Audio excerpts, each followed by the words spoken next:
11 मई 1998 सुबह के 3:45 राजस्थान के रेगिस्तान का तापमान 45 डिग्री सेल्सियस था। हवा में सन्नाटा और फिर एक धमाका, एक ऐसा धमाका जिसकी ताकत हिरोशिमा पर गिराए हुए बम से भी कहीं ज्यादा थी। लेकिन सवाल ये नहीं है कि ये धमाका हुआ या नहीं, सवाल ये है कि ये कैसे हुआ। कैसे भारत ने दुनिया की सबसे ताकतवर जासूसी एजेंसियों CIA, MI6 और ISI की आंखों में धूल झोंक दी थी। कैसे हजारों वैज्ञानिकों और सैनिकों ने एक ऐसा ऑपरेशन को अंजाम दिया जिसकी एक भी सूचना अमेरिका तक नहीं पहुंच पाई। सोचिए 1998 से पहले भारत की स्थिति क्या थी। पड़ोस में एक परमाणु शक्ति चीन, जिसने 1964 में ही परीक्षण कर लिया था। उसका साथी पाकिस्तान, जो चुपके अपना बम बनाने में जुटा हुआ था। और अंतर्राष्ट्रीय मंच पर भारत के खिलाफ CTBT comprehensive test ban treaty का दबाव था। एक तरफ दुनिया भारत से कह रही थी कि साइन करो कि परमाणु हथियार नहीं बनाओगे, और दूसरी तरफ थी सुरक्षा की चुनौती। ये समस्या थी, लेकिन समस्या सिर्फ बाहर ही नहीं थी, बड़ी समस्या थी हाउ टू डू इट। 1974 में भारत ने पहला परीक्षण स्माइलिंग बुद्धा किया था, लेकिन उसके बाद दुनिया की नजरें हम पर टिक गई। अमेरिका के KH-11 और KH-12 जैसे सैटेलाइट हर समय हमारे ऊपर थे। रॉ का मानना था कि CIA के पास राजस्थान के रेगिस्तान की हर 6 घंटे में एक तस्वीर आती थी। तो सवाल ये था, इतनी सख्त निगरानी के बीच आप एक परमाणु परीक्षण कैसे कर सकते हैं? ये मिशन इम्पॉसिबल सा लग रहा था। और यहीं आता है भारत का सबसे बड़ा brain, doctor APJ Abdul Kalam.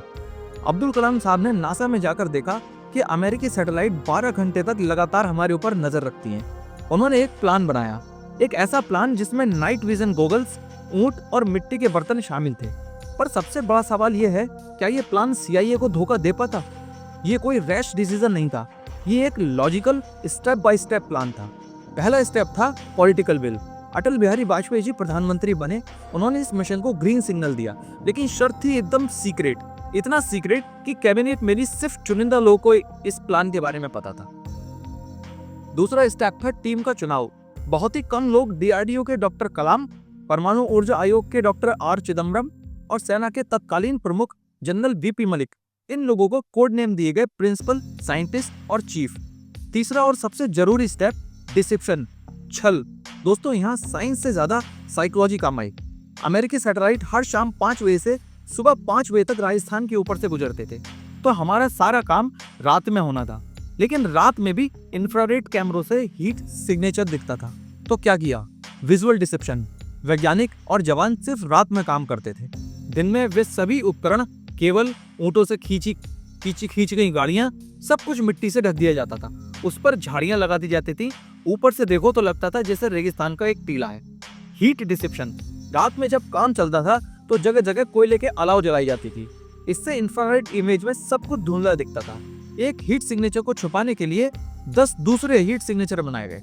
Communication deception. कोई रेडियो, कोई फोन नहीं था। सारा कम्युनिकेशन अपनी भाषा और हाथ के इशारों से दिल्ली से पोखरण तक मैसेज कोरियर के जरिए भेजे जाते थे।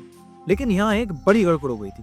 6 मई 1998 को अमेरिका सैटेलाइट ने पोखरण के पास कुछ अलग देखा, तो व्हाइट हाउस को अलर्ट भेजा गया। क्लिंटन ने, जो उस समय के अमेरिकी राष्ट्रपति थे, वाजपेयी जी को पर्सनल फोन किया।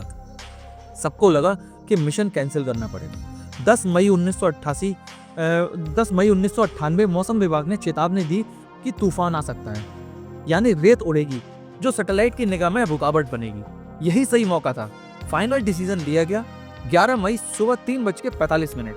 वो रात हजारों किलोमीटर लंबी केबल्स बिछ चुकी थी। डिवाइस को 200 मीटर नीचे एक कुएं में उतारा गया। सब कुछ तैयार। कमांड रूम में डॉक्टर कलाम, डॉक्टर चिदम्बरम और जनरल मलिक मौजूद थे।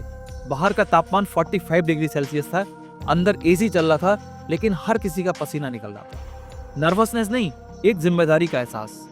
3:43 पर फाइनल काउंटडाउन शुरू हुआ। 3:44 पर सब लोगों ने अपने ईयर प्लग लगा लिए। आंखें स्क्रीन पर टिकी हुई थी। 3:45 पर बटन दबाया गया। कुछ सेकंड के लिए सब कुछ थम सा गया। फिर सेंसर से डेटा आना शुरू हुआ। सब कुछ प्लान के मुताबिक, दबाव, तापमान और एनर्जी, सब कुछ एकदम परफेक्ट।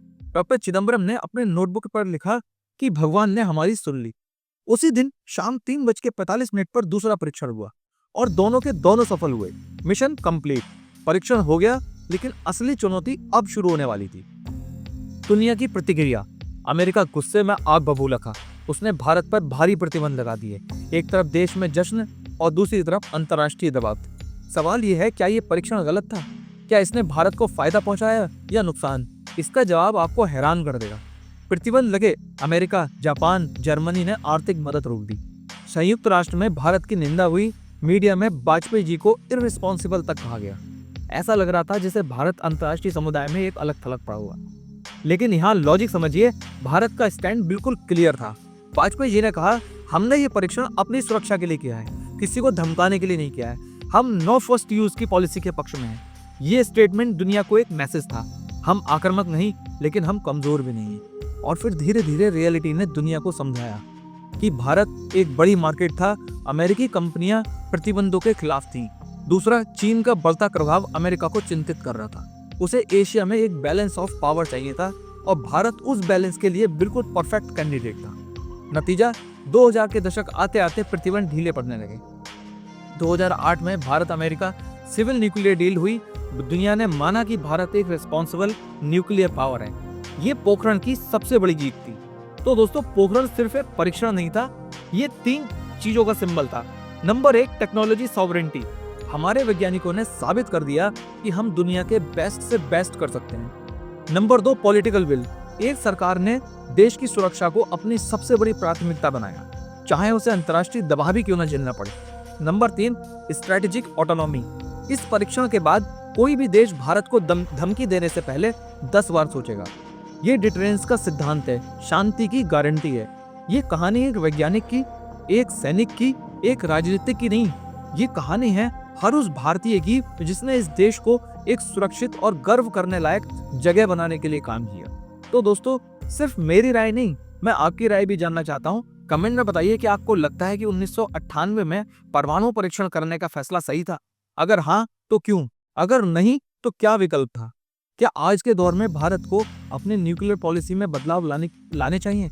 इस वीडियो को लाइक और शेयर जरूर करें ताकि ऐसी सच्ची रिसर्च बेस्ड कहानियां और लोगों तक पहुंच सकें। इस चैनल को सब्सक्राइब करें ताकि आप ऐसी ही दूसरी अनकही कहानियों से जुड़े रहें। और हाँ, ताकत का मतलब हमला करना नहीं, बल्कि अपनी रक्षा करना होता है, और पोखरण ने भारत को वो ताकत दी। धन्यवाद। जय हिंद।